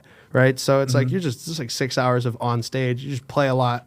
Yeah, You- well, and you get dude, used to you the just get feeling. used to playing a lot, and you're able to do cooler stuff by default. and you're a young guy, bro. So like you're There's like, nothing I'd rather do, bro. Put me on dude. stage. Like, I mean, let me like be you your got show when pony. you've got Yeah. that energy though too, Yeah. like because it's like Run with at it. a certain point there's seasons of your life that Oh, dude, you I've already- bro, I'm already there. because the people that don't, but good on you, bro, because the people that don't like seize those seasons. They'll later be like, man, I want to do that or be that, and you're like, well, the time came and went. bro, and yeah, you it's like, didn't take it. Thank God. Like where I always say, like, holy fuck, I got so lucky. Is like right when the pandemic ended, there was a very clear, like, opportunity to move to Austin and be in a scene that did not have many.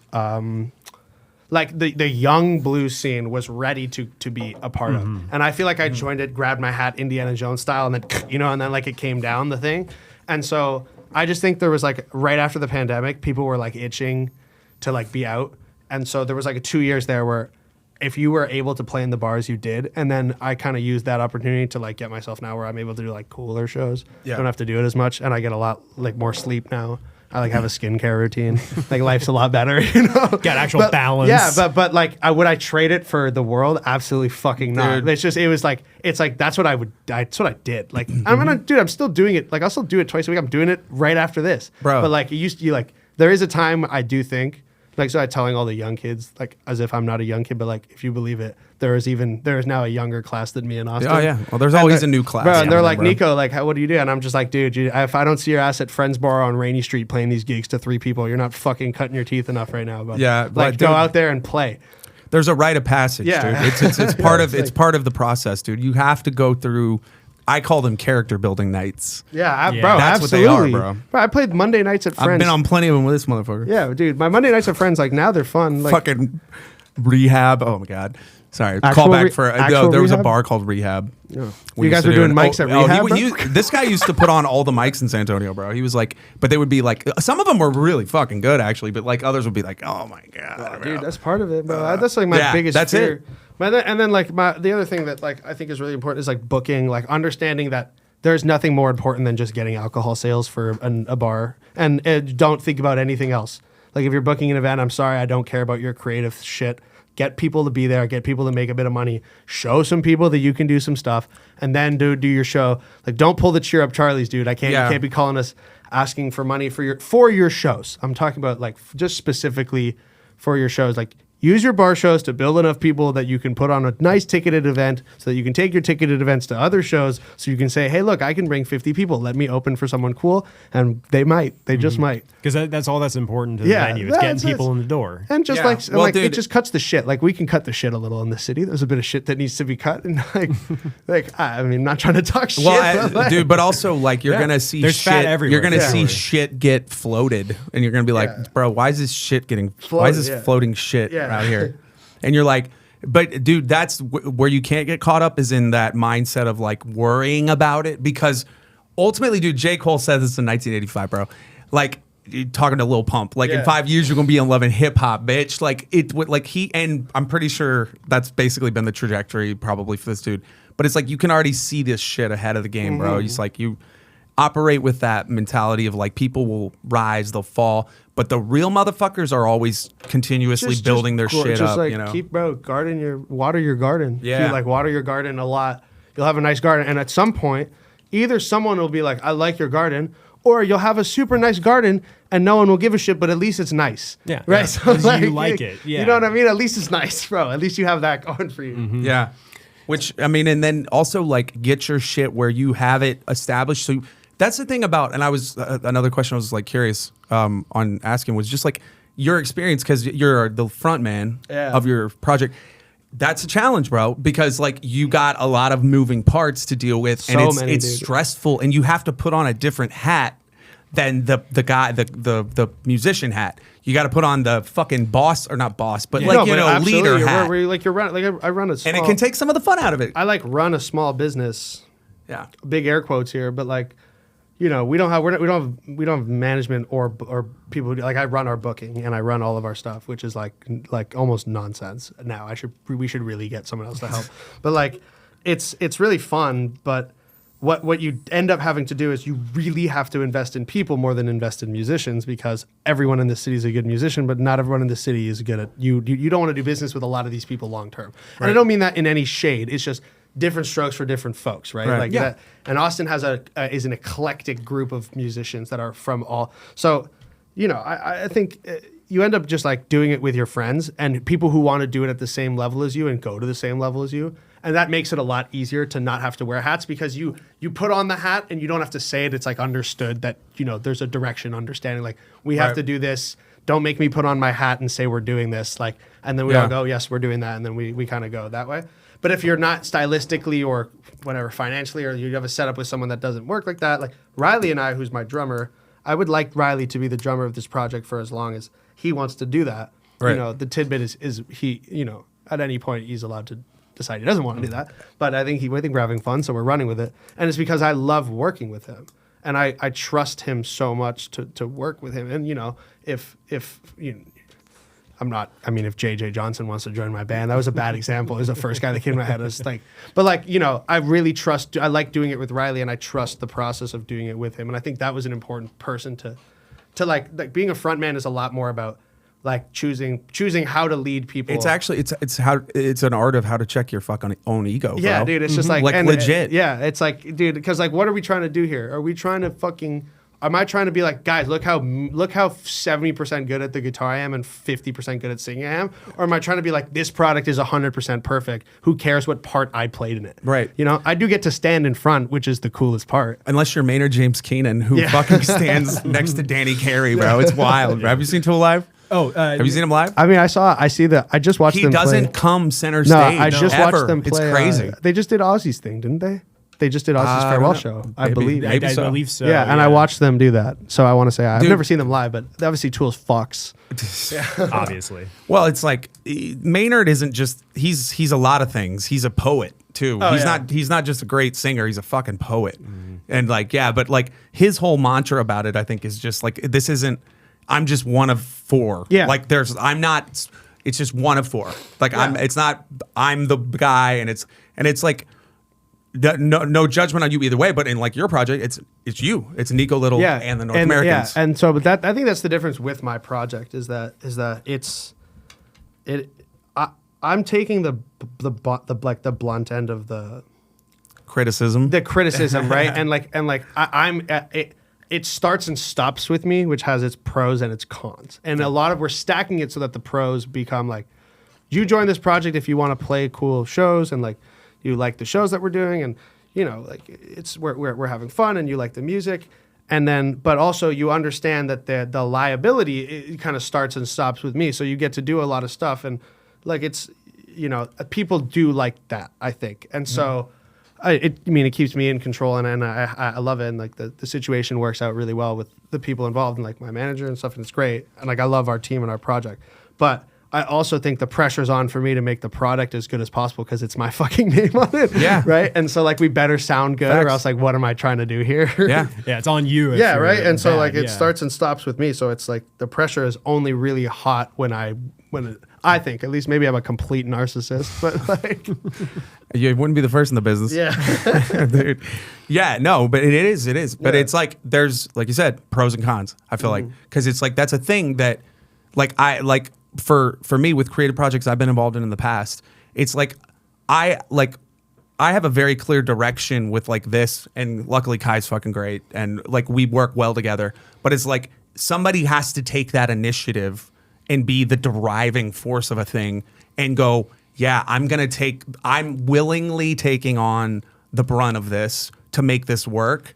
But also I need to know that the people around me are going to be on this train and team, Yeah. and it's not like you got to do shit, And but you it's gotta like you gotta build it. You know, like Yeah. Riley and I did these shows at Friends for like a year, and then like I was like, hey, do you want to, you play enough shows with people where they start to trust you that you are not gonna fuck them, and that the vision of the project coincides with what they're like contributing to, right? And it's like we just like you keep that open dialogue, especially on a podcast or something. Like as long as you keep open dialogue with people, like and at this city it can be scary because there's a lot of kind of oligarchy style stuff that happens in Austin, but like in music, I don't think it's really like that, and we're lucky. And it's like, dude, like yes, and especially in our project, like yes, I take the face of it, but dude, Riley, like, or anyone in the project for that matter, says something, and it's valid, and future members too who like will be coming in, and like hopefully some who are like of any notoriety or whatever, like you're joining the project very understanding that like the name is kind of what it is, but like it's like a role in a thing, and like that's kind of and also for them though too, like coming in knowing, okay, I don't have to be the guy. Exactly. Like it's that's kind of what it's like. It is. There's a comfort in there's that a for lot of people. There's a lot of people that they don't want want to that be the guy. pressure. I happen to really like being the guy. I mean, like, so maybe you are a narcissist. Yeah. Bro. How many exes do you have? Let's talk to them. No, bro. Not enough. Dude, yeah, no, but it's dude, it's a lot of responsibility, man. But it's like I love it though. It's also my the favorite reward. fucking part. My favorite part is like running the business of it. Yeah. Or like trying to. Like we're not. What like.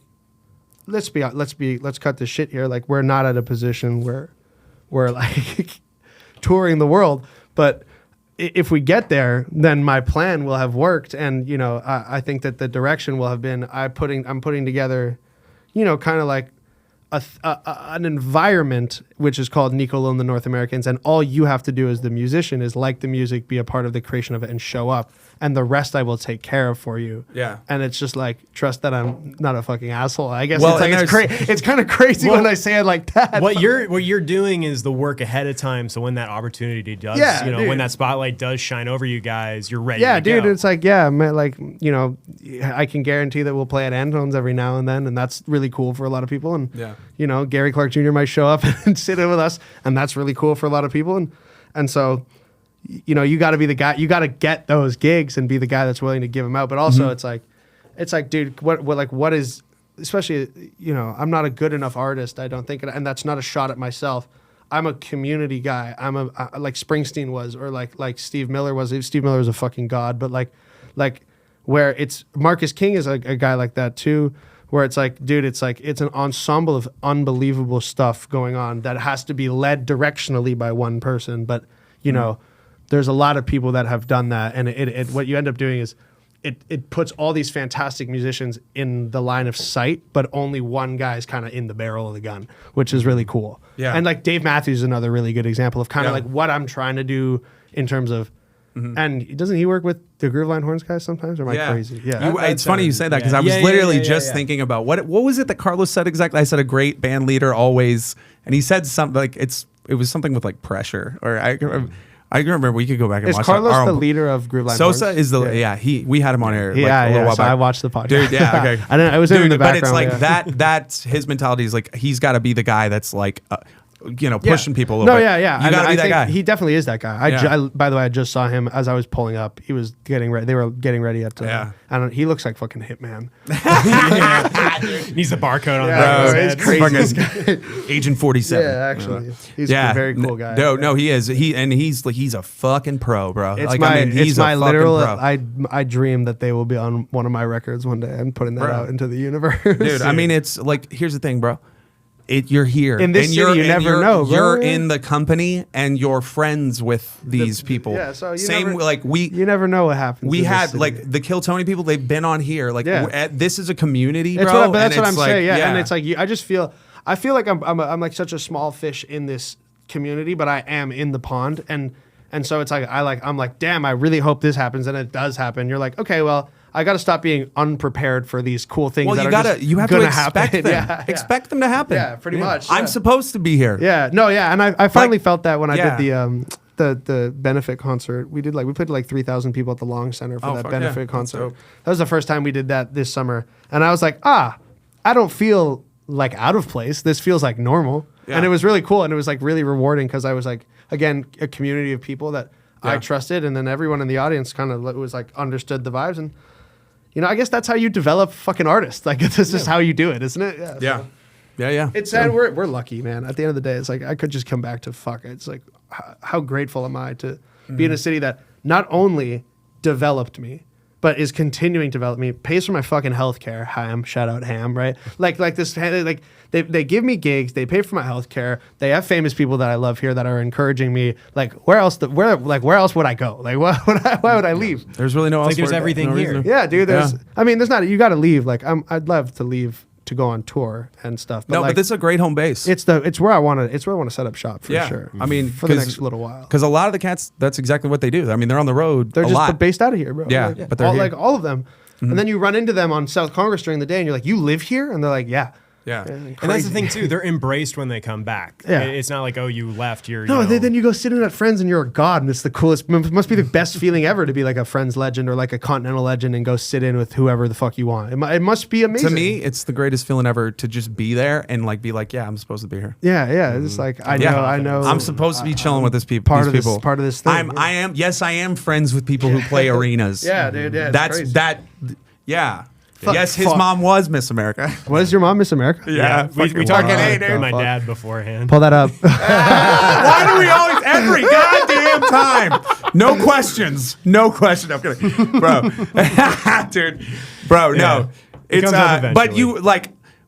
I was like, you grew up with it because his dad was famous too for On he still kind of entertainment, is, yeah. entertainment He's talk. won a fucking Emmy. Going back to what you said earlier, You're my just in those dad- environments. Yeah. My dad was the perfect level of famous to the point where he was on TV, but he could go out, shop for groceries and stuff and not get like recognized He'd every get- single time. He would probably get recognized Every now and regularly. then. Oh, yeah, Right? every so often, for Bro, sure. that's all you want. Once or twice a week, dude. When you're out with your boys, someone comes. It's like the greatest feeling. I got recognized once at the airport. Was the greatest feeling ever, bro. And like just a little bit, just just to feel nice, You know what makes me feel good? When Gary recognized me, bro. Yeah. That made me feel good. Yeah. When people people that you remember you. respect Yeah. recognize you, to me, that is the ultimate like validating thing of like, oh, I'm here. I have respect for this person, and they They have know who enough I respect am, back yeah. for me to like acknowledge who I like am. because it's like everyone that's at the top at one point they weren't. At one point they were you. They were us. Whatever. Yeah. They had to build that shit up, and that's the thing where some people around town, and I'm not naming names, but like you worry, don't forget like what built you. Yeah. You know what I mean? And Where you don't came lose from, sight yeah. of that, because that's the thing. And if you stay humble like that, bro, I think you'll be good. I'm optimistic that Yeah. that there was a slight hiccup in Austin just because of an excitement for a little like year and a half period there, but that generally Austin is a very nice and like encompassing city. Yeah. And so I think that that aspect of Austin is what makes it so fucking incredible. And that part of the music community, because I know in Nashville they're also like that. Like you go out and fucking some hitters will be watching you play on a random Tuesday at a bar, right? And like they'll be supporting and stuff. And I mean, it's like the most important thing is when cool people like It's when a feeling game of- recognize yeah. game is like the thing that keeps us going more than anything. It's not like they're paying us, dude. It's not like we're making money. That's what's Bro. keeping our soul intact. It's feeling welcome. Yeah, feeling welcome. That's yeah. exactly what it is. Feeling like you're not bothering the universe with your art. Yeah. you know? Like, oh, they're being put out because I'm here. They don't Yeah. want me dude, here. or just like Yeah. even, and then it becomes like dude, like art is weird. Like I put out music and I'm like, is this like, am I ruining silence by declaring myself into the world like this? No. Which is like a weird way of looking at it. But then, You have to own it. yeah, right. And a really good way of kind of like calming my nerves is when people who do own it, that I respect, that own their craft, like recognize my craft, and I go, okay, well then who am I not to recognize my own craft then? Dude, every hit song is a person. Somebody Yeah, made yeah. this shit up. Some- Somebody yeah, just made this some- shit up yeah. in their head. They just Some made guy, it the yeah. fuck Yeah. up. It all starts And it's up right here. there. If you lose sight of that, it's not an edifice of like yeah. it's just some shit some guy, yeah. that somebody made the fuck up, and they did it with such conviction. You know, like I'm doing Dude, right no, now. no, but absolutely. You know what I mean? That's what it is. It's like the you have to have the audience like it's you got to. All you really have to do is be a convincing salesperson of the song, Right. Like, do I believe that you can sing and just play that song? Like, but that's I just think the only way you can truly be convincing is believing in that song. You have to, Because if You you have play to a be its song you first wrote fan. that you don't really like that much, and you're just filling time with it, bro. You see it, you feel it. You could literally. It's like it's cold. The room will be actually physically cold if you Yeah. do that. Just going through the motions Yeah, of just- like, I'm getting so it's through like it.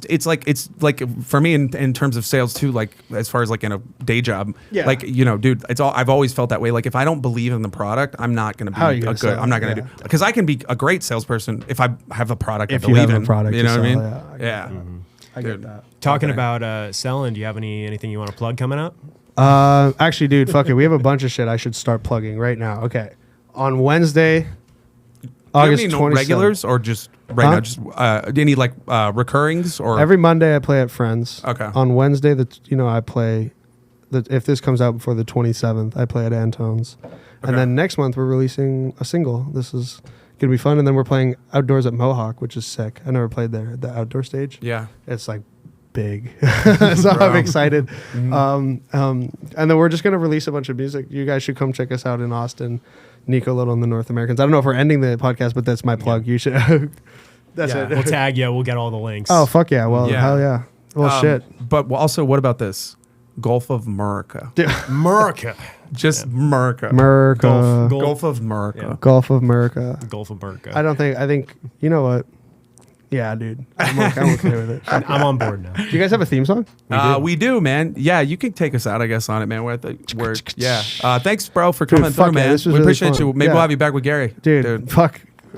Hey. Dude, me, Gary, and Reese will It's come through. supposed to Yeah. happen, Roll bro. on in. Me, Bro, Gary, and Reese will that's come gonna be through. so much guitar goodness. It's gonna be a party, man. Yeah, no, appreciate it, bro. You ever heard this? If you have, listen.